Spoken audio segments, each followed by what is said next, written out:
Our latest artist of the month is James DeRosso. I believe that's how you say his name. The exciting thing is, boys and girls, here's his picture. He deals with clay, and he sent me an email. I contacted him, and I want to show you this long email. I'm not going to read it all, but he sent me this whole email, and I was so excited. I contacted him a couple times, and the second time he sent me this big, long email, and I've had a chance to read it to some of my classes. Like I said, the stuff that I'm going to be talking about is coming from the email because he actually talked to me and emailed me. He's from Portland, Oregon.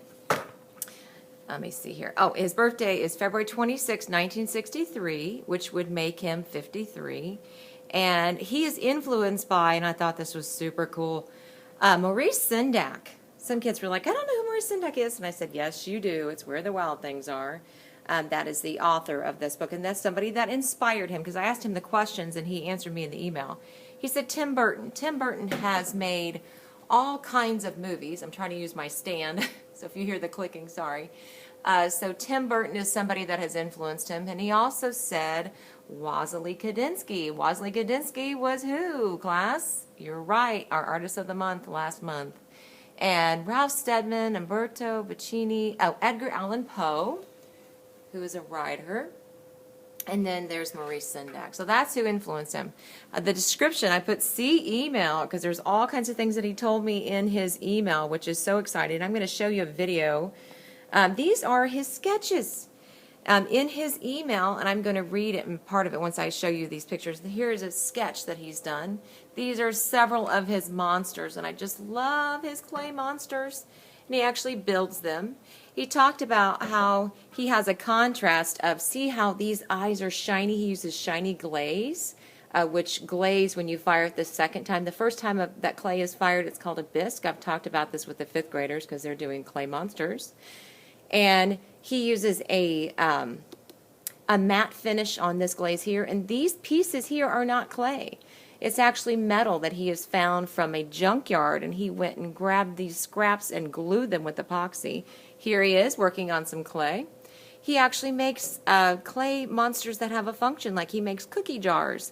This one, look at the teeth on that one. They're so cute and so funny. This is one of my favorites. It holds toothbrushes, and you can find his work, like I said, on the internet. This one has a it has a plant in it, and the teeth are awesome. So I'm going to read you a couple different little things from his email real quick. He talks about, well, I'll just let you look at his picture. That might be a little easier to read the email. He says, I hand build, I use iron oxide and copper oxide to brush on the firings. He talks about a matte glazes, which I just talked to you about.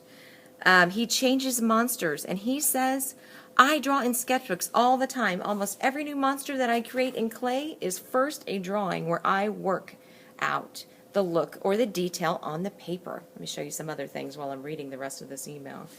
I'm trying to see. I feel like I had no other choice but to be an artist. As a boy, I was always drawing and painting, and especially making three-dimensional art. I love almost every sculpture medium, including paper mache, fabric, wood, and clay. He started out being graphic design. He said he had a junior high art teacher. He said, oh, one of my timers. Sorry. I had an amazing, fun, and encouraging art teacher in middle school. She pushed me to draw a lot, and she gave me big, difficult ceramic assignments because she spotted my love and talent for clay. Then he talks about how he quit his graphic job design. His graphics. Yes, I quit my graphic job and became a handyman for 15 years while I built my ceramic business.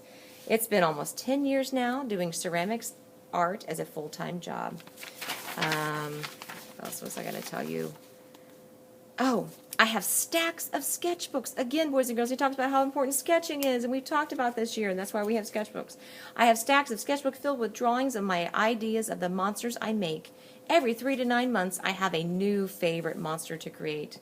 I'll get an idea of some new version, and that's what I really want to be working on over everything else. And he talks about how he spends 10 to 12 hours in his studio every day. So, like I said, very exciting. Our new Artist of the Month is James DeRosso. He's from Portland, Oregon. He deals with clay. Super cool that he emailed us today. So